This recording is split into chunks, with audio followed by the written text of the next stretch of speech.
और देखिए बड़ी खबर है, जयपुर में बेरोजगारों का हल्ला बोल जारी है। आज बेरोजगारों ने दिल्ली कूच किया लेकिन उन्हें रोक दिया गया। इसके बाद बड़ी संख्या में बेरोजगार पीसीसी के बाहर हंगामा करने लगे। बेरोजगारों को पुलिस ने पीसीसी के बाहर से भी खदेड़ दिया। ये बड़ी खबर मिल रही है। पीसीसी के बाहर प्रदर्शन कर रहे थे बेरोजगार, लेकिन उन्हें वहां से भी खदेड़ दिया गया है। देखिए पहले दिन जब हमने देखा कि जन सुनवाई में अपनी बात रखने के लिए बेरोजगार जा रहे थे तो उन्हें जाने नहीं दिया गया। दिल्ली कूच किया, वहां नहीं जाने दिया गया। पीसीसी के बाहर धरने पर बैठे थे और वहां से भी उन्हें खदेड़ दिया गया है।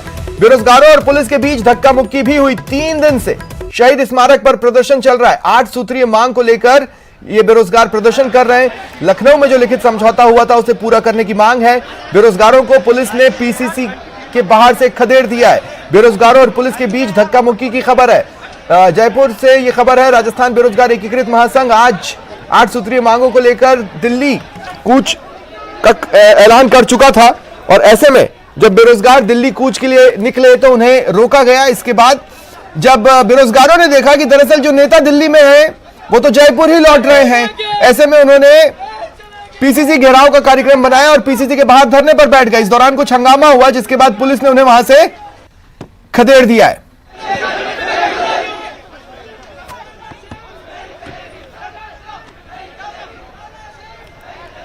और सीधा चलते हैं सहयोगी लवली वधवा के पास जो इस वक्त हमारे साथ जुड़ रहे हैं। लवली, सबसे पहले तो अपडेट्स बताएं इस वक्त के।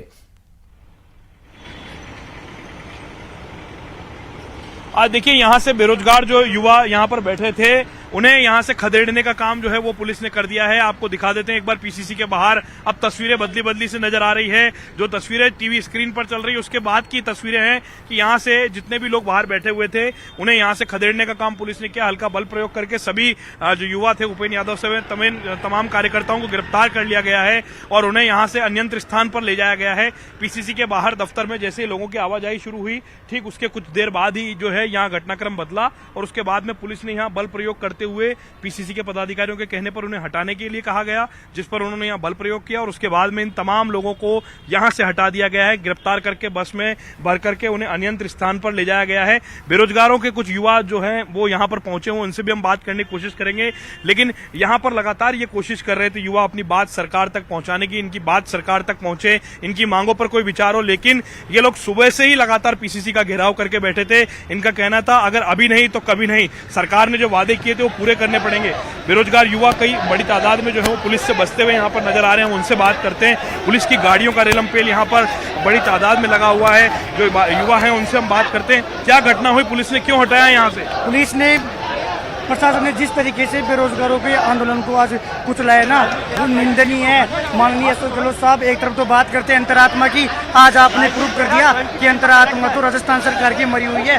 किन बेरोजगारों के साथ किया है? उन बेरोजगारों के साथ जिनके या तो मां नहीं है या पिताजी नहीं है, अरे जो उनके घर में रोटी खाने के लिए दाने नहीं है ना, वो ITI करते हैं। और मांग क्या थी? आपने 2019 में छाती ठोक कर घोषणा की थी।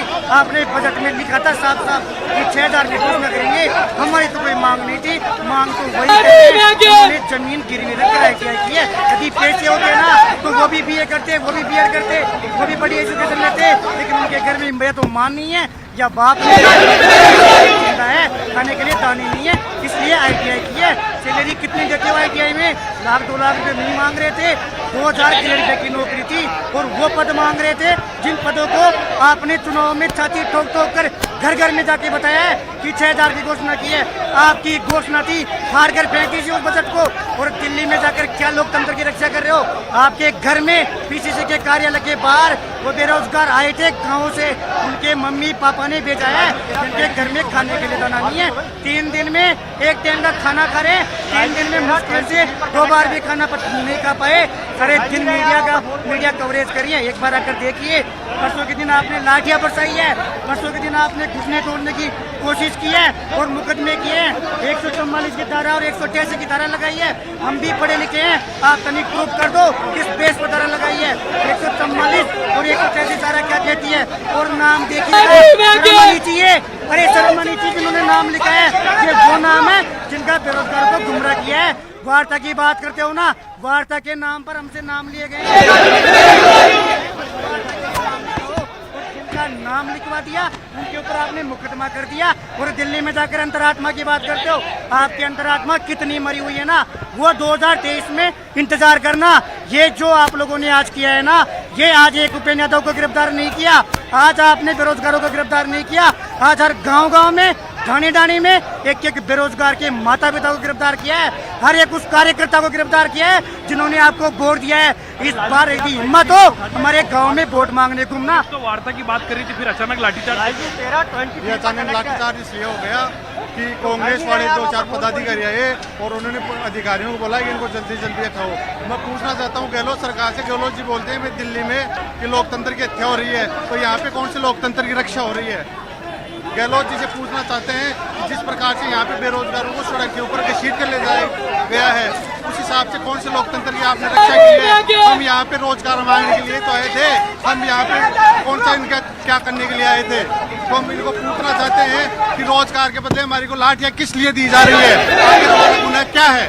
क्या कहना चाह रहे हैं आप सरकार की इस पूरी कार्रवाई पे, क्या कहेंगे? मैं तो यही कहना चाहूँगा कि सरकार ने 6000 पदों पे घोषणा करी थी। आईटीआई के विद्यार्थी टेक्निकल हेल्पर भर्ती की मांग कर रहे थे और विधानसभा में खड़े होकर बजट पढ़ा था, उसी की जायज मांग कर रहे थे।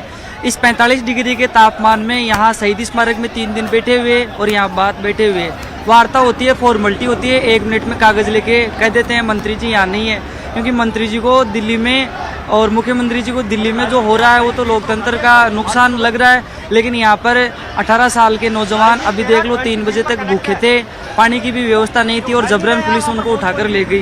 क्या लोकतंत्र में सरकार के कई द्वारा मांग प्राप्त करना कोई गलत बात? जिन लोगों को गिरफ्तार किया गया उन्हें कहाँ लेकर के गए? पुलिस ने कुछ बताया? पता ही नहीं है, पुलिस ने खुद ने गुमराह किया है। अरे प्रशासन सही होता ना, छाती ठोक कर गिरफ्तार करता, क्यों उद्योगपतियों को बुलाकर लेकर आए हो? यहाँ पर मीडिया कवरेज थी, कितनी दुकानें खुली हुई है, पूरा रोड हमने खुला छोड़ दिया था, आधी रोड खुली थी। 4-5 उद्योगपतियों को लेकर आते हैं, उनके ऊपर प्रेशर बनाते हैं, उनके ऊपर उनका सहारा लेकर आंदोलन को कुचला गया है। हिम्मत है अपनी अपनी आत्मा के हाथ लगाओ, घर जाकर खाना खाओ ना, उससे पहले आत्मा के हाथ लगाकर देखना। ये नन्हे मुन्ने जो बेरोजगार थे, क्या ये आतंकवादी लग रहे हैं? इनके पास कोई अत्याचार थे, कोई हथियार थे क्या हमारे पास, या फिर ये आतंकवादी लग रहे हैं? किस बेस पर हटा दिया? केवल सितारे लगे हुए हैं इसलिए हटा दिया, लेकिन जवाब मिलेगा। आज बेरोजगार जब वो मंत्री रोड पर आ सकते हैं ना, तो ये प्रशासन भी एक दिन आएगा। मानता हूँ जी कि नौकरी है, आपका कर्तव्य है, लेकिन इस तरीके से गुमराह करोगे। अब क्या मूड है बेरोजगारों का? तमाम लोगों का क्या मूड बन रहा है? क्योंकि आज तो पुलिस को और प्रशासन को जो कार्रवाई करनी थी कर दी।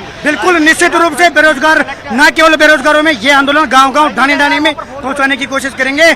या तो सरकार जल्द से जल्द भाई साहब उपेंद्र यादव जी को और समस्त बेरोजगार हमारे साथियों को बाइज्जत रिहा करे और ये बताए, मीडिया में अगर बताए कहाँ लेकर गए हो, कौन से थाने में लेकर गए हो और क्यों लेकर गए हो। या तो उनको जो भी मुकदमे हो कल के पेपर में आने चाहिए, यदि वो गलत है, वो आतंकवादी है तो सजा दो, और नहीं है ना तो जिन्होंने गिरफ्तार किया है उनके ऊपर कार्रवाई करो। आप बताइए, आप कहाँ से आए, क्या देखा आपने? पूरा जयपुर से आए हैं। उन्होंने टेक्निकल हेल्पर में 2019 में 6000 की घोषणा की थी। अभी उन्होंने 1500 खुद से लिख के लगभग पद निकाले, 1512 पद निकाले। तो मुझे यह है कि मेरा कहने का मतलब यह है कि यहाँ पे जो भी आए थे वो बेरोजगार आए थे, ना तो यहाँ पे किसी नेता का कोई बैठा था, या यहाँ पे कोई अधिकारी है ना उनका किसी का भी कोई भी बैठा नहीं बैठा था। यहाँ पे जो भी बैठे थे वो बिल्कुल बेरोजगार बैठे थे। हम 3 दिन हो गए, ना तो सुबह से कोई खाना वाना खाया, कुछ भी नहीं खाया अभी तक। जो भी जितने भी बेरोजगार थे बिना खाए ना खाए हुए बैठे थे। और उन्होंने क्या क्या बोला था, उन्होंने 2019 में कि आपकी 6000 पोस्टें हो जाएगी, लेकिन कोई भी पद कुछ भी नहीं दिया और उनका कोई भी एक भी ऐसा नहीं है कि एक वैकेंसी। चलिए शुक्रिया लवली, आप नजर बनाए रखें। फिलहाल इतना ही, नमस्कार।